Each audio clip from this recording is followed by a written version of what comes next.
Good morning, everyone. Welcome to History Unplugged, where we deep dive into the moments that shaped our world. I'm Francis Rodriguez, your host for today, and we have a very special episode lined up for you. That's right. Hi, everyone. I'm Shan. Today, we're going to revisit a crucial moment in Philippine history. On September 18, 1986, Corazon Aquino, the newly elected president of the Philippines, delivered a speech before the United States Congress.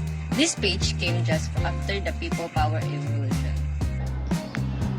Aquino's speech was a set against backdrop of a nation recovering from years of authoritarian rule the Philippines were dealing with. On September 18, 1986, Corazon Aquino, the newly elected President of the Philippines, stood before the United States Congress.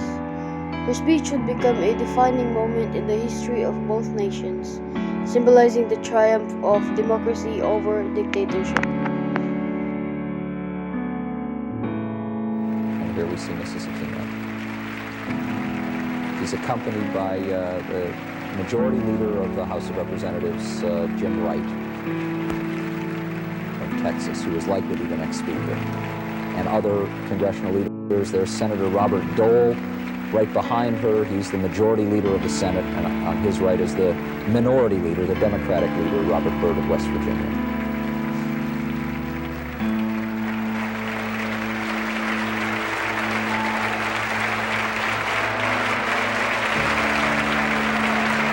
And you can hear the sustained and very enthusiastic applause.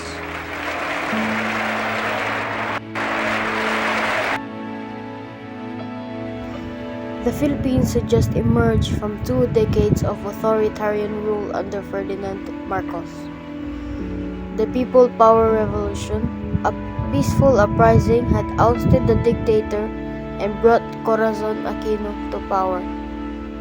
Her husband's assassination in 1983 had been a catalyst for this movement, making her rise to the presidency. Standing before the U.S. Congress, Aquino spoke not just as a leader, but as a widow and a mother. Her speech emphasizes the sacrifices made by her husband and the Filipino people in the fight for freedom. 3 years ago, I left America in grief to bury my husband, Ninoy Aquino. I thought I had left it also to lay to rest his restless dream of Philippine freedom. Today, I have returned as the president of a free people.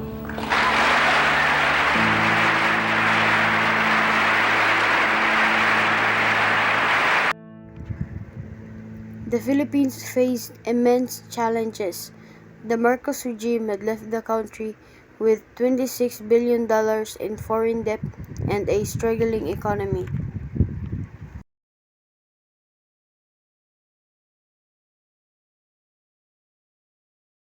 The speech of Corazon Aquino was influenced by the situation of the country after the Marcos administration. The country was left in an oppressed situation for over more than 1 decade.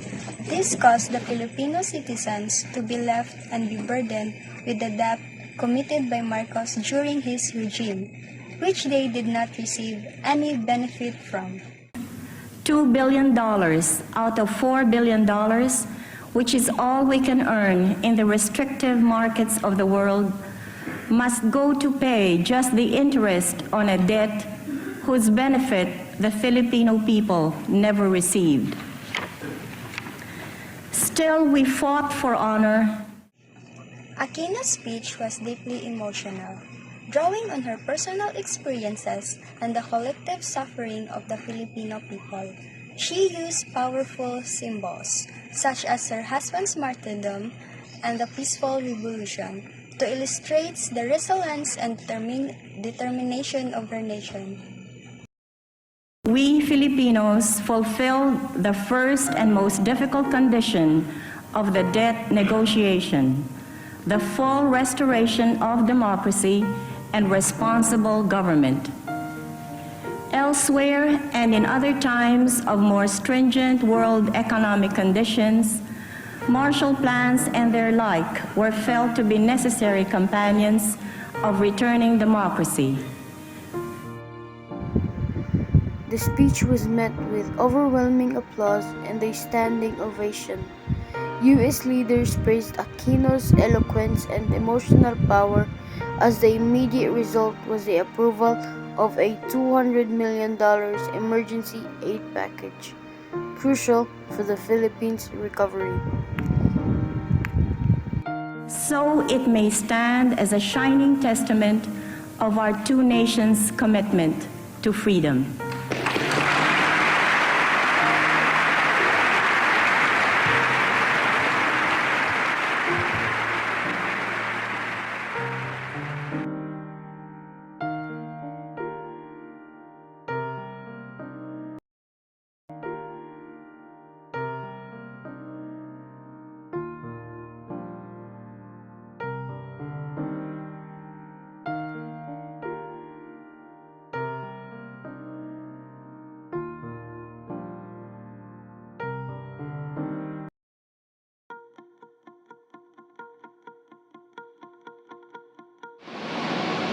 Hello, good afternoon. Let me introduce myself first. I'm Wendell B. Cordero, and this is the political analyst John Daniel Alicayo. So, how did Aquino's speech influence the U.S. policy towards the Philippines? So, Corazon Aquino's speech before the U.S Congress was for some moments in the history of U.S.-Philippine relations. Aquino's speech influenced U.S. foreign policy towards the Philippines by galvanizing support for her pro-democracy government and strengthening the U.S.-Philippine alliance. Her powerful rhetoric against authoritarianism and her plea for American assistance resonated with U.S. policy makers, who were eager to support democratic movements around the world. This led to increased U.S. aid, military assistance, and political support for the Philippines, solidifying the country's strategic partnership. Which not only marked a turning point for the Philippines but also resonated globally. So, what impact did the speech have on U.S.-Philippine relations? It supported U.S.-Philippine ties by rebuilding trust, made a new era of cooperation, and enhanced Philippine global standing. Yes, I agree with Mr. John Daniel. Aquino's speech significantly strengthened U.S.-Philippine relations. It solidified the partnership and increased U.S. support for the Philippines' pro-democracy government. This led to greater cooperation in various areas, such as military, economic, and political spheres. So, for Aquino's speech was a heartfelt play and support testament to the courage people of the Filipino people.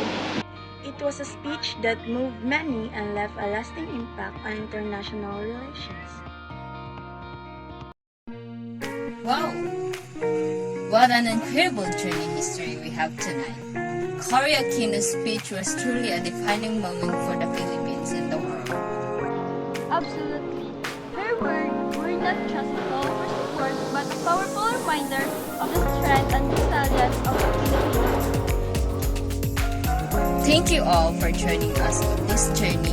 We hope you enjoyed our deep dive into this historic speech.